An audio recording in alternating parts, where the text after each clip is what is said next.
La crisis sanitaria, la tensión política entre los países de Occidente, la preocupación en materia nuclear de Alemania, incluso la carrera electoral en Estados Unidos, todo esto le está pasando una dolorosa factura al continente europeo. Incluso Polonia, el país que más ha promovido la cooperación con Estados Unidos, se acaba de negar a la posibilidad de instalar armas nucleares estadounidenses en su suelo.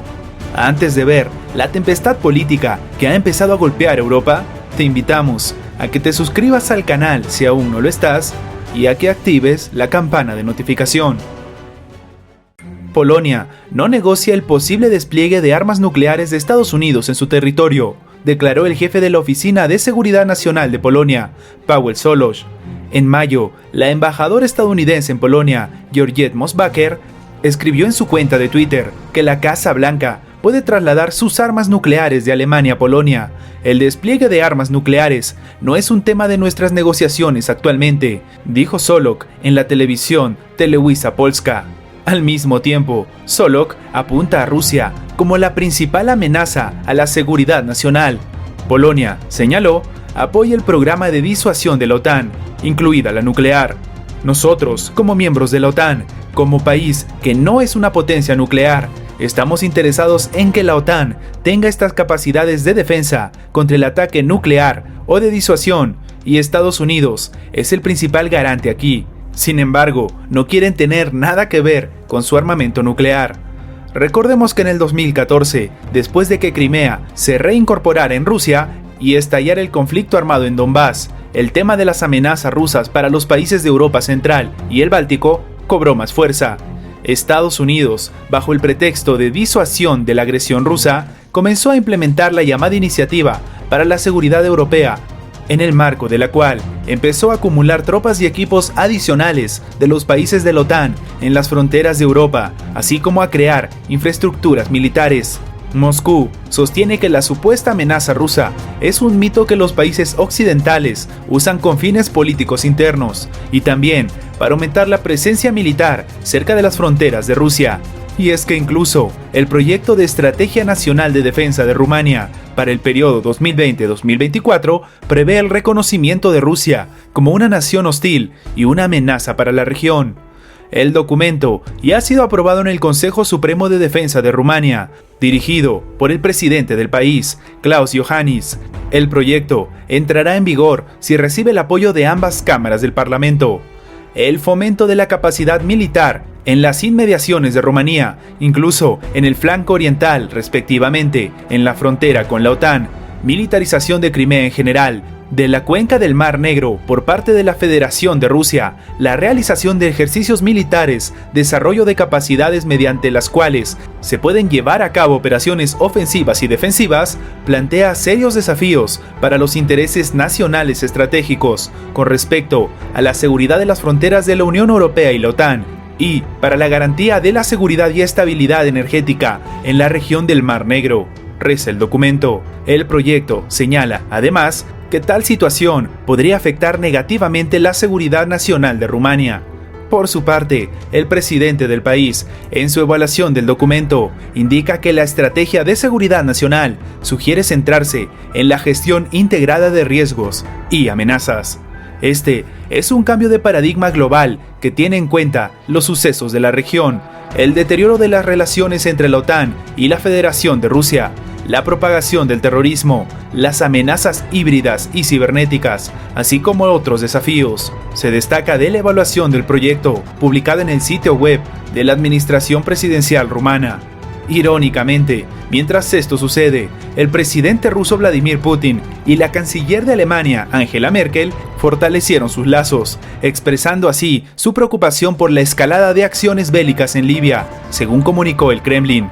Vladimir Putin y Angela Merkel expresaron su preocupación por la escalada de hostilidades en Libia y coincidieron en que el alto al fuego inmediato y el inicio de las negociaciones libias bajo la égida de la ONU no tiene alternativa, dice la nota. Putin además elogió la mediación de Egipto en la crisis libia. El mandatario ruso dio una valoración positiva a los esfuerzos mediadores de Egipto por encontrar una solución a la crisis libia en el desarrollo de las decisiones de la Conferencia Internacional de Berlín del 19 de enero.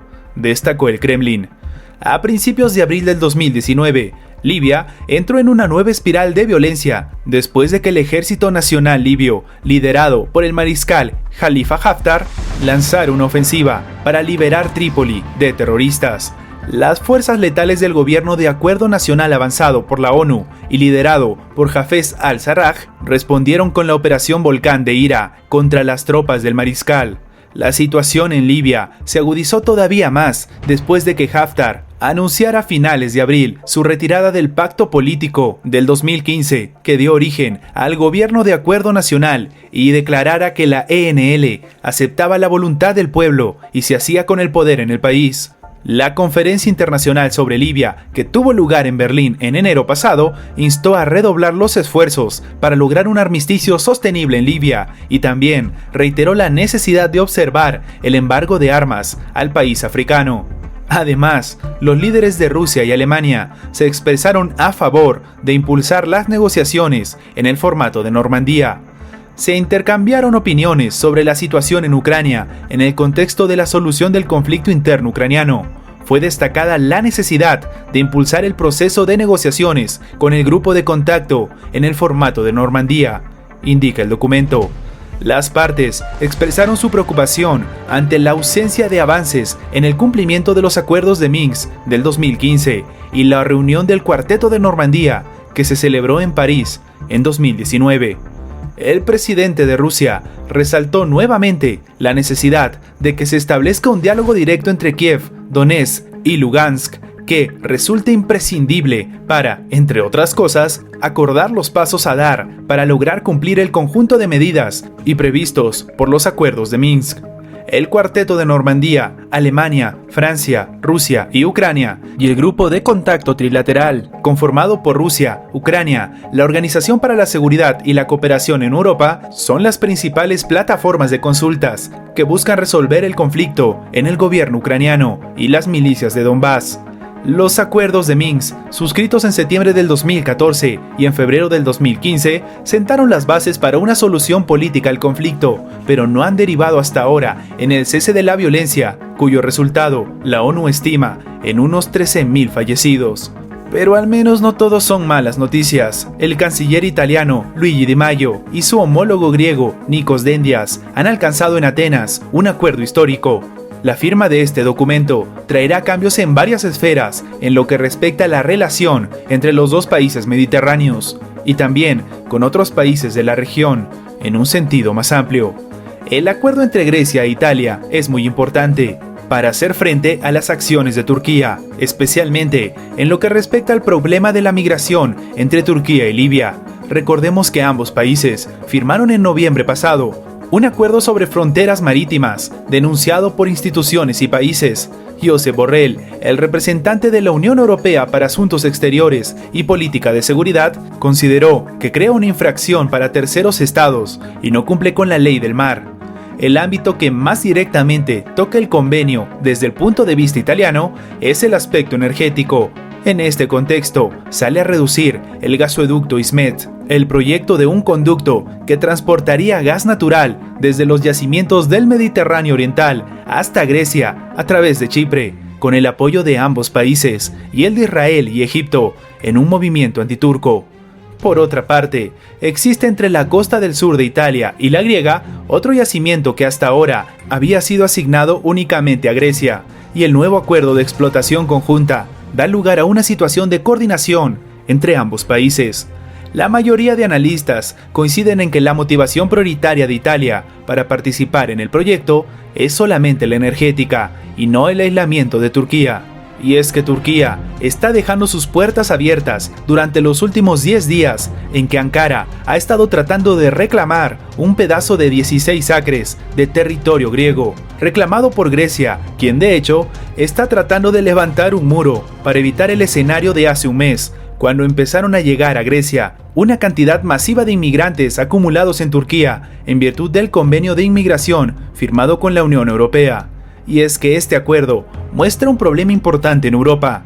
El bloque no tiene una posición común frente al tema energético y al tema de Libia. Ante la crisis sanitaria, vimos cómo los principales países miembros se peleaban por una unión en la financiación de la deuda de los países. Pero para muchos analistas, antes de hablar de deuda común, son necesarias políticas comunes. De esta forma, se estructura la política europea. Todo parece indicar que vientos de cambios se aproximan al viejo continente. Su nuevo acercamiento a Rusia, sus continuas disputas con la administración Donald Trump y los vacíos que se evidencian en la Unión Europea, sobre todo tras el Brexit, son un nuevo reto para la administración europea. ¿Qué crees tú? ¿Cuál es el futuro que le tocará vivir a Europa? Déjanos tu opinión abajo en los comentarios. Gracias por ver nuestro video. Recuerda que tu like nos ayuda mucho a seguir creciendo. Suscríbete para más contenido y nos vemos en la próxima.